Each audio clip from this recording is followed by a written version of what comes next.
नमस्कार. विचार करा, 19व्या शतकातला तो काळ जेव्हा एका संपूर्ण समाजाला वाटत होतं की आपण आधुनिक जगाच्या शर्यतीत कुठेतरी मागे पडतोय. आज आपण बोलणार आहोत एका अशा चळवळीबद्दल जिने या समाजाला पुन्हा उभं केलं. हो, आपण बोलतोय अलीगढ चळवळीबद्दल. पण या कहाणीत पुढे जाण्याआधी एक प्रश्न. खरंच एका व्यक्तीच्या दूरदृष्टीत इतकी ताकद असू शकते का की ती संपूर्ण समाजाची दिशाच बदलून टाकेल? हाच प्रश्न खरं तर अलीगढ चळवळीच्या अगदी केंद्रस्थानी आहे. तर मग आज आपण काय काय बघणार आहोत? सुरुवात करूया त्या मोठ्या स्वप्नापासून जी या चळवळी मागे होती. मग ओळख करून घेऊया त्या बदलाच्या शिल्पकाराशी. त्यानंतर त्यांनी शिक्षणासाठी काय नवीन ब्ल्यूप्रिंट तयार केली, समाजात कोणते नवे विचार आणले आणि सगळ्यात महत्त्वाचं म्हणजे या सगळ्याचा आजवर टिकलेला प्रभाव म्हणजे त्याचा वारसा काय आहे हेही आपण पाहणार आहोत. चला तर मग सुरुवात करूया पहिल्या भागापासून. या चळवळीमागे नेमकी कोणती मोठी आकांक्षा होती? काय होतं यांचं ध्येय? तर ही अलीगढ चळवळ म्हणजे नेमकं काय होतं? हे बघा, ही काही फक्त शाळा कॉलेज उघडण्याची मोहीम नव्हती, अजिबात नाही. याचा उद्देश खूप मोठा होता. कल्पना करा, एका बाजूला आहे आपलं पौर्वात्य ज्ञान आणि दुसऱ्या बाजूला आहे पाश्चात्य आधुनिक विचार. या दोन टोकांना जोडणारा एक पूल बांधायचा होता. कशासाठी? तर मुस्लिम समाजाला राजकीय, सामाजिक आणि धार्मिकदृष्ट्याही आधुनिक बनवण्यासाठी. खरं तर ही दोन वेगळी जगं एकत्र आणण्याची एक खूप मोठी आणि धाडसी योजना होती.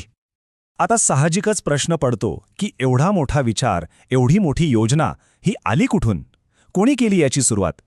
तर या बदलामागे एक महान शिल्पकार होते. आणि ते होते सर सय्यद अहमद खान. हो, या संपूर्ण चळवळीचं नेतृत्व या एका माणसाने केलं. त्यांची दूरदृष्टी आणि त्यांनी घेतलेले अपार कष्ट हाच या चळवळीचा खरा पाया होता. सर सय्यद अहमद खान यांना एक गोष्ट पक्की माहीत होती की कोणताही खरा बदल घडवायचा असेल तर त्याची सुरुवात ही शिक्षणातूनच, वर्गातूनच व्हायला पाहिजे. चला तर मग पाहूया त्यांनी शिक्षणाची ही नवी दिशा कशी आखली.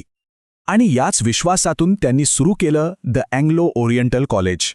पण एक गोष्ट लक्षात घ्या, ही फक्त एक कॉलेजची इमारत नव्हती, तर एका खूप मोठ्या स्वप्नाची ती पायाभरणी होती. आणि ह्याच पायावर पुढे जाऊन उभं राहिलं आजचं जगप्रसिद्ध अलीगढ मुस्लिम विद्यापीठ. आता हे जे मॉडेल आहे ना, हेच या चळवळीचं खरं वैशिष्ट्य होतं. त्यांनी एक जबरदस्त समतोल साधला.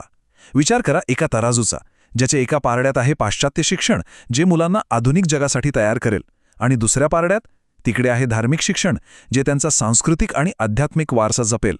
म्हणजे हा फक्त एक अभ्यासक्रम नव्हता, तर भविष्य घडवण्यासाठी केलेला एक खूप विचारपूर्वक प्रयत्न होता.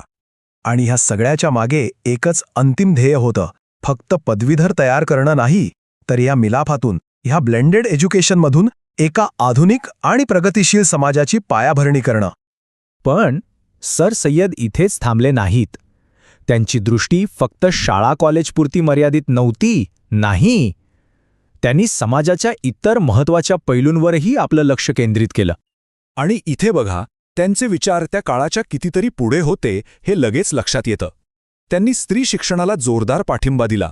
एवढंच नाही, तर बहुपत्नीत्वाची प्रथा आणि विधवा पुनर्विवाहाला होणारा विरोध, या दोन्ही गोष्टींना त्यांनी उघडपणे आव्हान दिलं.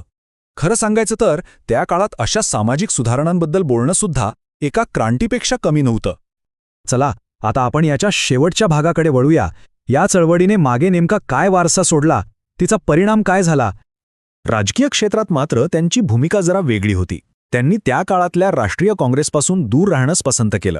पण का? कारण त्यांचा विचार अगदी स्पष्ट होता. आधी आपल्या समाजाला शिक्षण देऊन सामाजिक सुधारणा करून इतकं मजबूत करायचं की तो स्वतःच्या पायावर उभा राहील. थोडक्यात सांगायचं तर आधी सक्षमीकरण आणि मग राजकारण, हेच त्यांचं धोरण होतं. आणि जाता जाता एक विचार करण्यासारखा प्रश्न. सर सय्यद यांनी जो मार्ग दाखवला होता, म्हणजे आधुनिक शिक्षण आणि सामाजिक सुधारणा यांचा मिलाप, हा फॉर्म्युला आजही कोणत्याही समाजाच्या प्रगतीसाठी तितकाच महत्त्वाचा ठरू शकतो का, यावर नक्कीच विचार करायला हवा.